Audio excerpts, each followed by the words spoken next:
Bom dia, meninos, tudo bem? Vamos dar então continuidade ao nosso estudo sobre energia.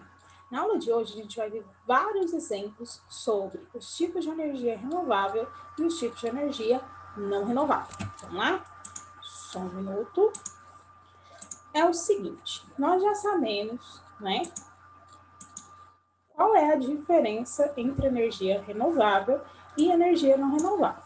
Então, só para lembrar, que eu acho que todo mundo já sabe, energia renovável é aquele tipo de energia que ela não se esgota, ela sempre vai existir, porque ela sempre é renovável. A energia não renovável é aquela que em determinado ponto ela vai se esgotar, então ela é finita, certinho?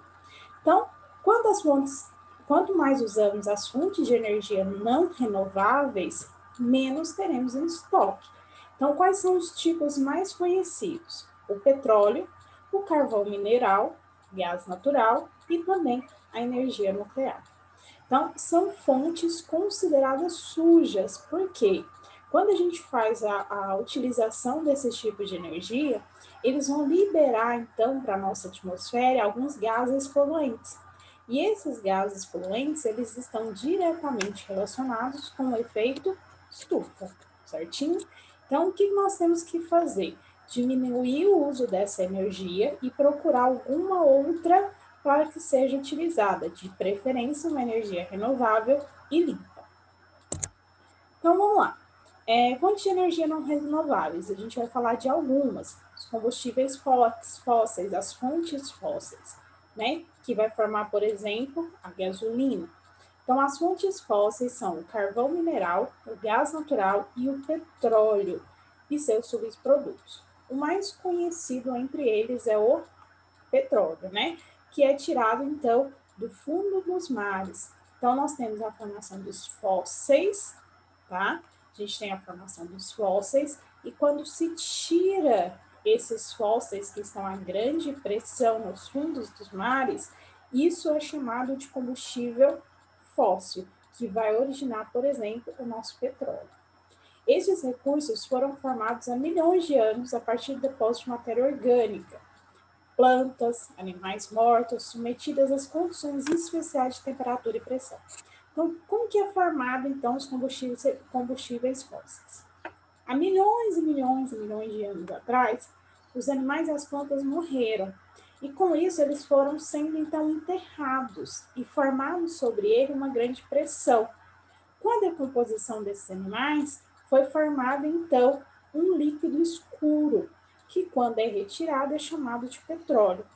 Esse petróleo, então, ele é refinado e os subprodutos desse petróleo serão os combustíveis fósseis, como a gasolina, o diesel, certinho? Fontes de energia nuclear. No Brasil, nós não temos usinas nucleares, tá? A nossa Constituição proíbe as usinas nucleares. Então, proveniente de reações que ocorrem no núcleo de certos átomos, chamados radioativos. Então, nós temos diversos tipos de átomos, né? Que a gente vai ver nas próximas aulas. E alguns desses átomos, eles têm uma energia muito forte. E alguns átomos são chamados, então, de átomos radioativos. Então, a energia nuclear ela é proveniente desses átomos. Como, por exemplo, o que é mais usado, né, que é o urânio, certinho? Vamos continuar. Essas reações, em geral, dividem um átomo de um elemento químico em dois átomos diferentes, liberando uma grande quantidade de energia. A energia liberada durante o processo de ficção aquece um líquido, geralmente a água, produzindo vapor, que em alta pressão movimenta as turbinas, que por sua vez acionam geradores elétricos. Então, como que isso funciona? A gente vai ter vários átomos, tá? O mais usado, igual eu falei, é o urânio. E esses átomos, eles vão ser como se fossem ficcionados, eles vão ser divididos. E quando eles são divididos, eles vão liberar uma grande quantidade de energia. E aí nós temos as caldeiras cheias de água. Essa energia, ela vai aquecer a água vai sair do estado líquido e vai para o estado de vapor, então vai formar vapor de água, e esse vapor, então, vai girar as turbinas semelhante à hidrelétrica. Lembra que na hidrelétrica, quem faz a força é a água? No caso da energia nuclear, vai ser o vapor, tá? Gerado pela ficção desses átomos. Então, esse vapor vai subir e vai gerar as turbinas. E aí nós teremos, então, a formação de energia. Só que esse tipo de energia nuclear, ele é muito perigoso. Por quê? Quando a gente tem algum problema nessas usinas nucleares, a gente pode ter acidentes nucleares. Quem quiser dar uma olhadinha, tem o acidente de Chernobyl, que a usina ela explodiu e com isso ela liberou tanto o vapor de urânio quanto o próprio elemento. E isso é muito danoso para nós e para a nossa saúde. Bom, fontes renováveis. A gente já viu algumas, né?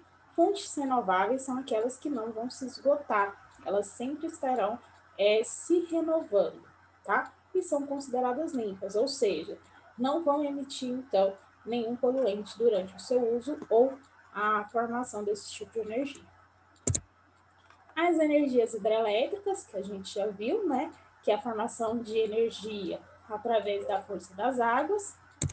A energia solar, que nós também já vimos, né? Que nós temos a energia proveniente dos raios do sol.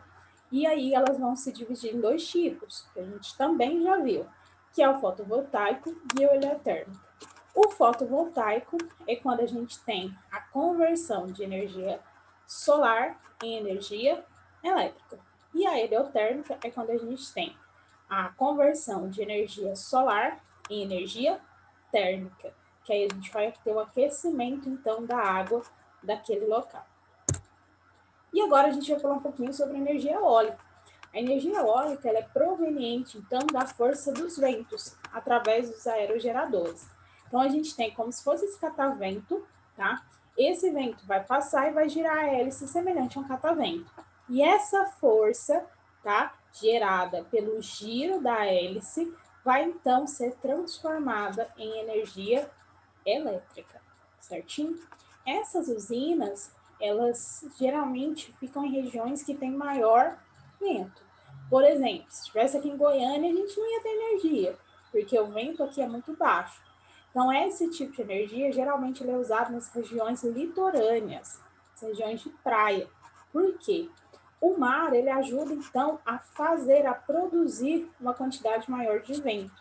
Então, com isso, é mais propício esse tipo de fornecimento de energia nessas regiões, certinho? Então, geralmente, a energia eólica a gente vai ter sempre em regiões litorâneas, regiões perto de mares, porque aí a produção de vento vai ser maior. Só que, tá vendo que não tem nada por perto? Por quê? Essa energia, apesar dela ser limpa, ela gera também poluição sonora, porque o barulho dessas hélices girando é muito alto. Isso pode ser prejudicial para nós, certinho? Energia gerada por biomassa, ok? Todo material vegetal e orgânico existente, biomassa, pode ser utilizada na produção de energia. Então, o que nós temos? Nós temos vários produtos agrícolas, como bagaço de cana, cavaco de madeira, resíduo agrícola, fezes de animais. O nosso próprio lixo pode gerar, então, energia. Através da decomposição desse material, ele vai, então, liberar gases.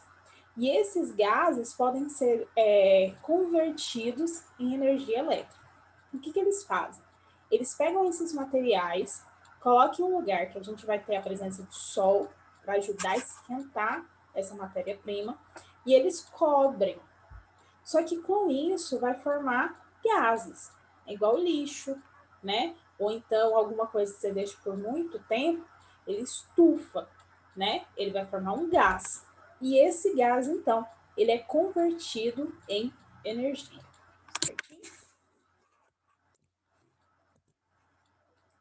Energia geotérmica. A energia obtida do calor presente no interior da Terra. Então vamos lá. Em algum momento da sua vida, você estudou que a Terra apresenta camadas. Então, lá no núcleo do nosso planeta, nós temos uma temperatura muito alta.